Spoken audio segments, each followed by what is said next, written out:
Hai hobi nonton di sini, hari ini saya akan menjelaskan episode ketiga dan keempat dari permainan Squid Game, drama survival Korea Selatan yang berjudul Pria dengan Payung, dan tetap pada tim. Di episode sebelumnya semua karakter utama dari pertunjukan masuk ke van untuk kembali ke fasilitas dan mempertaruhkan hidup mereka demi uang. Petugas polisi Junho mengikuti Van Gi-hun yang masih mencari saudaranya. Van berhenti di sebuah pelabuhan di mana beberapa van lain seperti itu sedang dimuat ke feri. Junho berpegang ke bagian bawah Van Gi-hun dan naik ke kapal juga. Setelah beberapa waktu, staf berjas merah mulai memeriksa para pemain dengan men-scan telinga mereka yang menunjukkan bahwa para pemain telah dipasang semacam alat perangkat. Junho masuk ke dalam sebuah van dan melumpuhkan staf yang mencoba memeriksanya. Dia mengganti pakaian dan topeng pria itu. Setelah yang lain pergi, dia memasukkan identitasnya ke dalam saku pria itu dan melemparkannya ke laut. Salah satu staf menemukan Junho dan bertanya apa yang dia lakukan. Pria itu adalah atasan Junho yang membuatnya menyadari bahwa bentuk di topeng mereka menunjukkan posisi mereka. Dia keluar dari situasi ini dengan mengatakan bahwa dia mabuk laut. Kapal berhenti di pulau dan semua kontestan dibawa ke aula. Saat mereka masih tidak sadar, pakaian mereka diganti dan barang-barang mereka disita. Sae-byok yang masih sadar berhasil menyelinap masuk pisau saku. Para pemain bangun di aula lagi. Gi-hun bersatu kembali dengan orang tua Il-nam. Sang-woo dan Ali bergabung dengan keduanya juga. Mereka memutuskan untuk membentuk tim sehingga akan lebih mudah untuk menang di babak berikutnya. Begitu pula gangster Deok-su juga membentuk timnya sendiri dan meminta Sae-byok untuk bergabung dengannya. Dia membenci pria itu dan menolak untuk berada di timnya. Percakapan mereka terganggu oleh Minhyeo, wanita yang memohon staf untuk membiarkan dia pergi ketika mereka berada di sini sebelumnya. Dia mencoba merayu Deok-su untuk berada di timnya, tapi dia menghinanya dan pergi. Kemudian staf disuruh kembali ke kamar mereka karena pekerjaan mereka untuk hari itu udah selesai. Junho yang berhasil tidak tertangkap pergi ke kamar yang ditugaskan dan melihat ada kamera pengintai. Di malam hari, Minhyeo menciptakan keributan tentang keinginan untuk buang air kecil dan menggedor pintu agar penjaga membiarkannya keluar. Mereka mengizinkannya pergi dan Sae-byok mengambil kesempatan untuk keluar juga. Ternyata Minhyeo telah menyembunyikan sebungkus rokok di dalam celana dalamnya yang kemudian dia mulai merokok. Sae-byok masuk ke dalam ruang Minhyeo dan membuka ventilasi di atap dengan pisaunya. Dia masuk untuk memeriksa fasilitas dan berakhir di atas ventilasi dapur. Di dapur sejumlah besar gula sedang dicairkan. Sae-byok dengan cepat kembali sebelum penjaga dapat menangkapnya. Dia memberitahu Minhyeo apa yang dilihatnya tetapi mereka menganggapnya sebagai informasi yang tidak penting. Keesokan harinya, para pemain dibangunkan dan diberi roti dan susu sebagai sarapan. Gi-hun dan tim menikmatinya bersama sambil berbicara. Mereka mulai kompak terutama Il-nam dan Gi-hun yang berbicara tentang masa lalu mereka dengan satu sama lain. Ali baik kepada mereka semua sementara Sang-woo tampaknya tidak memiliki emosi. Saat mereka berbicara, sebuah pengumuman memberitahu mereka bahwa sudah waktunya untuk pertandingan berikutnya. Saat mereka keluar, Sang-woo bertanya kepada Sae-byok apa yang dia lihat kemarin. Ternyata dia telah mendengarnya dan Minhyeo berbicara tadi malam. Sae-byok mengatakan kepadanya bahwa staf sedang mencairkan gula. Ketika mereka sampai di luar, Sang-woo melihat beberapa bentuk gambar di dinding dan menyadari bahwa mereka sedang bermain permainan Korea kuno di mana mereka harus memecahkan camilan sarang lebah gula menjadi bentuk tertentu. Namun dia tidak memberitahu rekan satu timnya dan memilih bentuk yang paling mudah untuk dirinya sendiri. Gi-hun memilih bentuk payung yang paling sulit tetapi Sang-woo masih tidak memperingatkannya. Mereka diberi camilan sarang lebah gula dan Gi-hun menyadari dia dalam masalah. Tidak mungkin dia bisa memecahkan bentuk payung dengan sempurna. Sang-woo dan Sae-byok mendapatkan segitiga. Ali mendapat lingkaran, sementara Il-nam, Deok-su dan Minhyeo mendapatkan bintang. Permainan dimulai, Sang-woo dan Sae-byok dengan mudah mematahkan bentuknya. Ali segera selesai juga. Minhyeo di sisi lain bersembunyi di bawah perosotan dan menggunakan korek api untuk melelehkan gula dengan mudah. Gi-hun dan Il-nam berjuang paling keras. Segera, staf mulai membunuh orang-orang yang merusak bentuk mereka. Sang-woo, Sae-byok dan Ali selesai dalam waktu singkat. Tidak ada yang memperhatikan kecurangan Minhyeo dan dia berhasil juga. Setelah lulus, dia melempar korek api ke arah Deoksu untuk membantunya. Meskipun dia menghinanya sebelumnya, dia sangat ingin berada di timnya.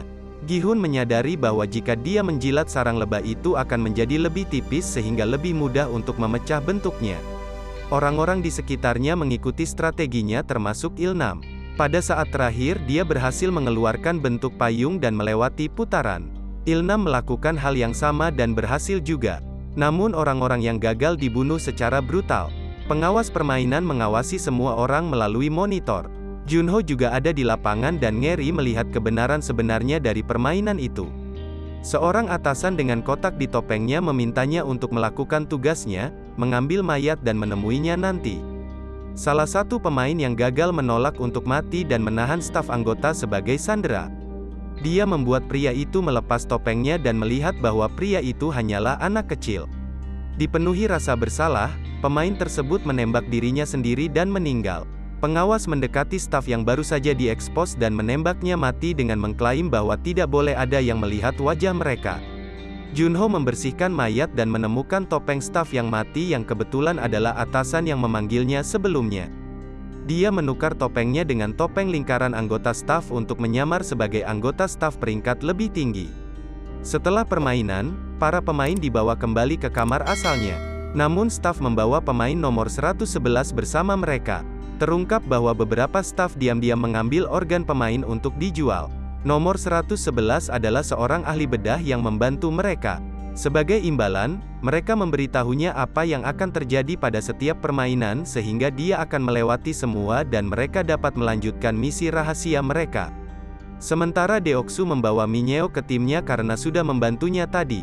Dari 187 pemain yang berpartisipasi, 79 terbunuh. Keesokan paginya mereka diberi sarapan telur dan minuman dingin. Deoksu mengeluh itu tidak cukup, dia dan timnya masuk ke antrean 2 kali untuk mendapatkan lebih banyak makanan. Karena ini beberapa orang yang pada akhirnya tidak mendapatkan makanan. Seorang wanita mengungkapkan bahwa dia melihat kelompok itu mengambil makanan 2 kali. Ini membuat marah seorang pria yang tidak mendapatkan makanannya. Dia berteriak pada Deoksu untuk mengembalikan bagiannya dan mencoba untuk mengambil minuman dingin darinya. Deoksu yang marah memukulnya dan keduanya bertengkar. Deoksu memukuli pria itu berulang kali sampai dia terbaring lemas di tanah. Ketika semuanya menjadi sunyi, Sangwo datang untuk memeriksa pria itu dan menemukan dia sudah mati. Gi-hun meminta staf untuk melakukan sesuatu dan bahkan melihat ke kamera pengintai untuk meminta tolong pengawas. Namun staf tidak melakukan intervensi apapun dan mengumumkan bahwa pemain nomor 271 tereliminasi. Semua orang menyadari bahwa saling membunuh diperbolehkan dalam permainan. Ini memberi ide kepada kelompok Deoksu bahwa mereka dapat membunuh semua orang dan memenangkan uang untuk diri mereka sendiri. Beberapa anggota staf tiba dengan peti mati dan membawa mayat pergi. Sementara itu dokter masih mengambil organ. Setelah dia selesai, staf memintanya untuk tetap bergabung pada tim terkuat.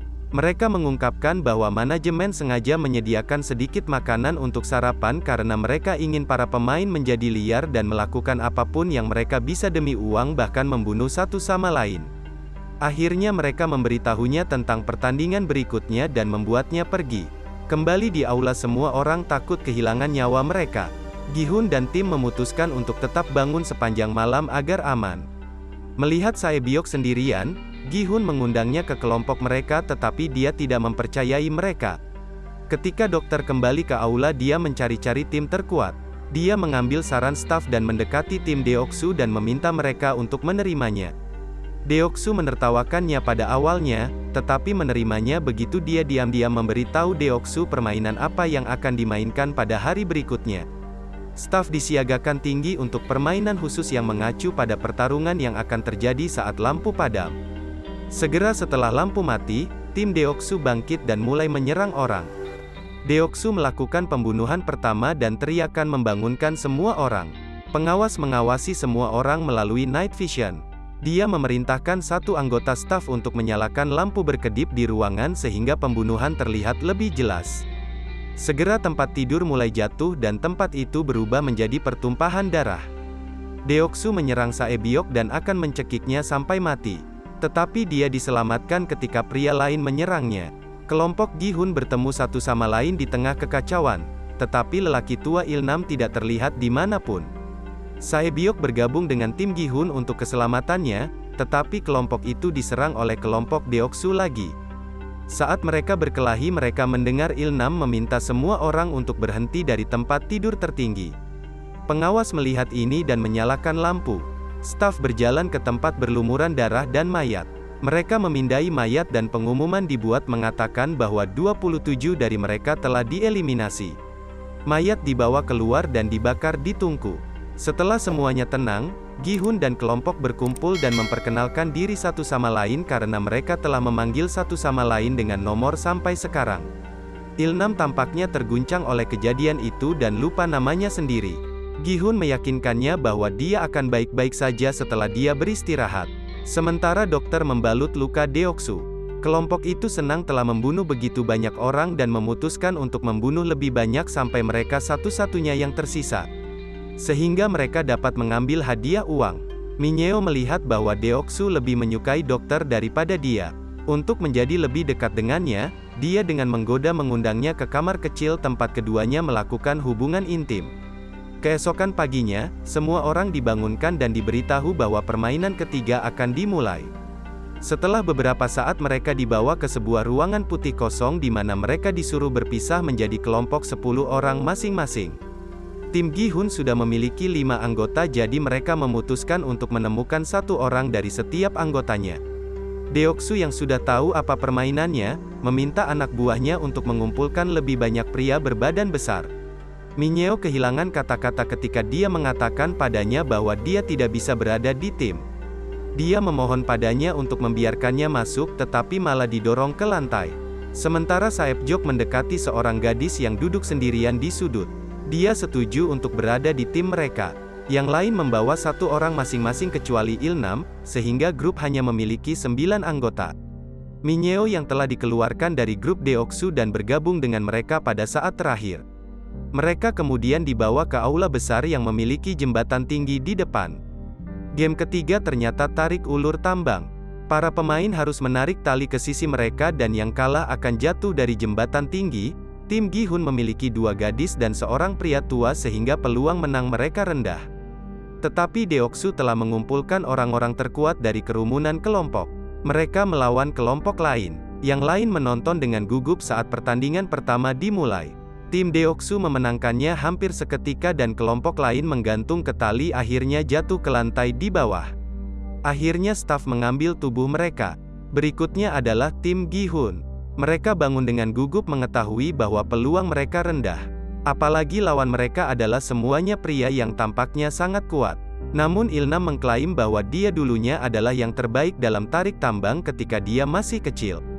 Dia memberitahu mereka tentang beberapa teknik dasar permainan. Terlebih dahulu yang di depan harus orang kuat yang dapat berkomunikasi dengan yang lain dengan memiringkan kepalanya ke samping dan yang terakhir harus yang terkuat. Kedua, satu pemain harus berada di setiap sisi tali sehingga tiang lebih kuat. Ketiga, semua kaki mereka harus menghadap ke depan dan mereka harus memegang tali dengan ketiak mereka juga. Yang terakhir dan yang paling penting adalah tim harus menahan posisi mereka selama 10 detik pertama setelah permainan dimulai. Dengan cara itu, mereka dapat mengalahkan lawan dengan kejutan ketika ritme mereka mulai pecah. Menggunakan teknik ini, kelompok ini hampir akan menang tetapi lawan menarik tali lebih keras. Pada saat terakhir mereka hampir ditarik ke tepi, ketika Sang-woo datang dengan rencana di menit terakhir. Dia meminta semua orang untuk kendorkan pegangan mereka selama beberapa detik sehingga lawan akan kehilangan keseimbangan. Episode berakhir saat mereka melepaskan tali pada hitungan ketiga. Subscribe untuk lebih banyak video seperti ini, nyalakan notifikasi dan tinggalkan like untuk membantu channel ini. Terima kasih telah menonton.